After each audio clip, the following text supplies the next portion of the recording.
بسم اللہ الرحمن الرحیم ایاک نعبد و ایاک نستعین۔ میں آج اپنے ان سارے پاکستانیوں کا شکریہ ادا کرنا چاہتا ہوں کہ جو آج سڑکوں پہ نکلے، جنہوں نے مظاہرے کیے، پروٹیسٹ کیا، ایک الیکشن کمشنر کے ایک جانبدار فیصلے، ایک سازش کا حصہ بن کے، ایک مافیا کا حصہ بن کے اس نے جو فیصلہ کیا آج، اور جس کی وجہ سے میری قوم سڑکوں پہ نکلی، میں سب کا شکریہ ادا کرنا چاہتا ہوں۔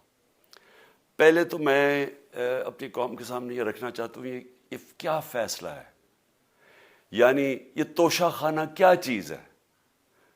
توشہ خانہ وہ ہے کہ جب ملک کا پرائم منسٹر، اس کے وزیر، اس کے آرمی چیف، ان کو جب پریزنٹس ملتے ہیں، جب وہ اقتدار میں ہوتے ہیں، تو جب ان کو تحفے ملتے ہیں، تو یہ جو سارے تحفے ہیں یہ جاتے ہیں توشہ خانہ کے اندر۔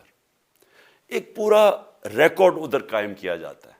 اس توشہ خانہ سے ایک قانون کے تحت آپ فیصلہ کر سکتے ہیں کہ میں ایک آدھی قیمت، ہمارے دور میں آدھی قیمت ہم دے کے ہم وہ خرید سکتے ہیں وہاں سے۔ سارا ریکارڈ اس کا ہے پڑا ہوا توشہ خانہ میں۔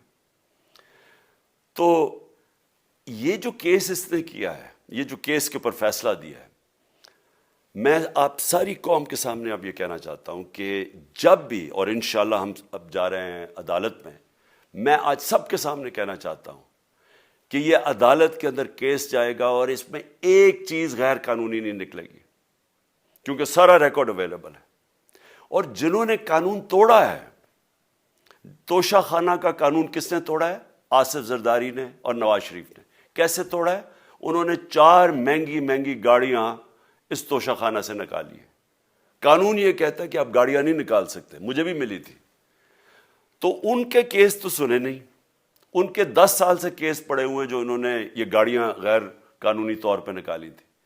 اور وہ جو کہ سارے میرے وکیل نے آج قوم کے سامنے بتایا کہ سارا ریکارڈ اویلیبل ہے، اس کے اوپر اس نے یہ فیصلہ کیا۔ تو پہلے تو ہم جائیں گے انشاءاللہ عدالت میں، لیکن میں اس الیکشن کمشنر کے اوپر اپنی قوم کے سامنے اس کا ذرا اصلیت رکھنا چاہتا ہوں۔ یہ وہ آدمی ہے جو پچھلے 2.5 سال سے ہمارے خلاف فیصلے دے رہا ہے۔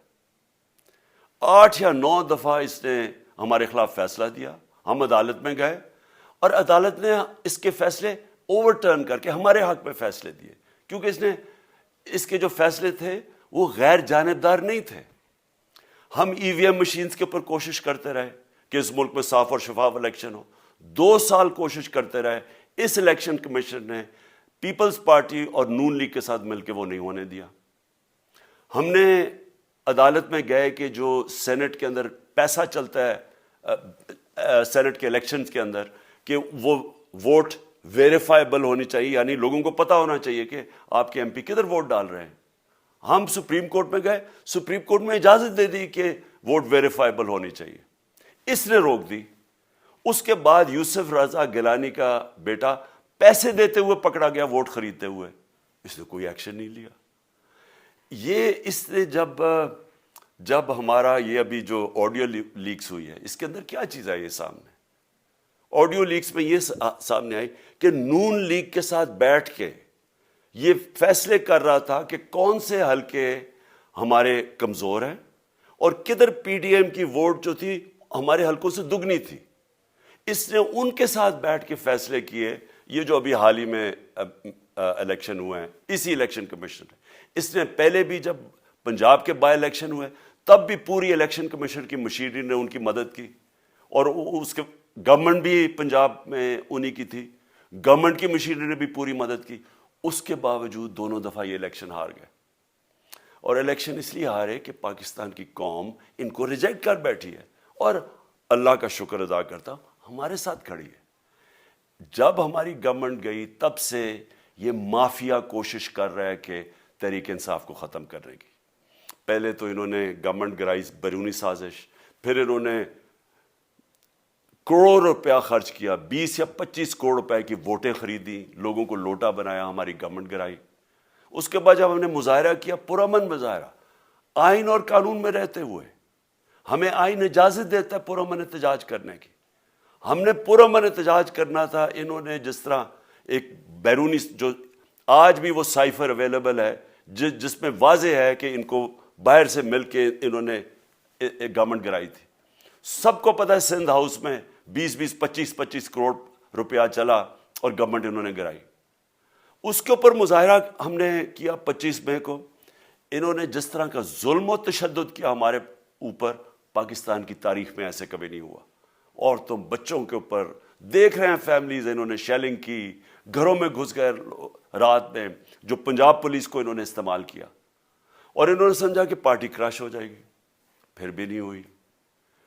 پنجاب کے بائی الیکشن ہار گئے. پھر انہوں نے میرے اوپر کیسز کرنے شروع کر دیے.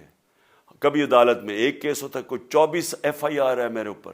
دہشت گردی کا میرے پہ کیس کر دیا. کیا کیس تھا؟ ساری دنیا میں رپورٹ ہوا وہ کیس. کیس کیا ہے کہ عمران خان کہہ رہا ہے کہ ریمانڈ پہ بھیجنے کے لیے ایک جس کے اوپر تشدد ہوا ہے, کسٹوڈیل ٹارچر ہوئی ہے شہباز گل کو, کہ ہم قانونی کارروائی کریں گے, اس کے اوپر دہشت گردی کا کیس کر دیا. تو پوری کوشش کرتے رہے نہ کسی طرح اس کو, کیونکہ میچ میں تو آپ کھیل نہیں سکتے تھے, تو عمران خان کو میچ سے نکال دو باہر. یہ شروع سے ان کی کوشش تھی. پتہ ان کو چل گیا کہ عوام آ گئی ہے کھڑی ہو ہمارے ساتھ. بڑے میں جلسے ہوئے ہیں, کبھی اتنے بڑے جلسے ہوئے ہی نہیں پاکستان میں. اور پھر یہ جو ابھی جو الیکشن ہوا ہے اس کے اندر پوری پلاننگ کرتے ایک کینڈیڈیٹ کھڑا کر کے پھر بھی ہار گئے. تو یہ مجھے پہلے ہی پتا تھا کہ انہوں نے اس کا رزلٹ کیا آنا ہے. میری ساری پارٹی کو پتا ہے, میں نے ان کو واٹس ایپ کیا, اپنے سارے لوگوں کو بتایا. مجھے کل رات میں نے سب کو بتا دیا کہ اس نے ڈسکوالیفائی کرنا ہے, کیونکہ یہ اس سازش کا حصہ ہے, یہ مافیا کا حصہ ہے. اور مافیا کیا کوشش کر رہی ہے, یہ ذرا ساری قوم سن لو. جو پاکستان کی سب سے بڑی پارٹی ہے, جو فیڈرل پارٹی ہے, باقی پارٹیز تو اب صوبائی پارٹیز رہ گئی ہیں, چھوٹی سکڑ کے ہو گئی ہیں فیملی پارٹیز. جو سارے ملک کے اندر ایک فیڈرل پارٹی ہے, اس کو ختم کرنے کی کوشش کر رہے ہیں. اور یہ میں پھر سے اس ملک کی تکلیف دے جو ہمارا تاریخ کا حصہ تھا, جب ایسٹ پاکستان ہمارے سے علیحدہ ہوا, کیا ہوا تھا؟ جو پارٹی کو سب سے بڑا مینڈیٹ ملا اسی پارٹی کو ختم کرنے کی کوشش کی. ملک کا جو ہوا وہ تاریخ کا حصہ ہے. یہ پھر کوشش کر رہے ہیں کہ ایک پارٹی جو ساری فیڈریشن کو اکٹھا رکھ سکتی ہے, اسی پارٹی کو ختم کرنے کی کوشش کر رہے ہیں کہ جناب عمران خان کو کسی طرح ڈسکوالیفائی کریں اور پھر الیکشن ہو. اور پھر مجھے اور نواز شریف کو ایک ہی طرح دکھایا جا رہا ہے کہ اچھا جی عمران خان بھی ڈسکوالیفائی ہو گیا تو نواز شریف بھی ہو گیا. نواز شریف اس ملک کا بڑا مجرم ہے. 30 سال سے چوری کر رہا ہے اس ملک کا پیسہ باہر. بڑے بڑے محلات ہیں اس کے اور اس کے بچوں کے باہر. ایک رسید نہیں دکھا سکتا کہ پیسہ کدھر سے آیا. میں نے کرکٹ کھیلتا تھا تو میں نے ایک فلیٹ خریدا. میں تو پبلک آفس ہولڈر بھی نہیں تھا.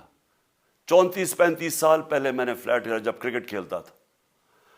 اس کے باوجود میں نے 8 مہینے عدالت کے اندر ایک رسید بتائی کہ مجھے کدھر سے انکم آئی, کدھر سے آمدنی آئی, اور باہر سے حلال کے پیسے کی جو میں نے جو خریدا فلیٹ, اس کو جب بیچا بینک کے تھرو پاکستان میں پیسہ لے کے آیا, اپنے ملک میں پیسہ لے کے آیا.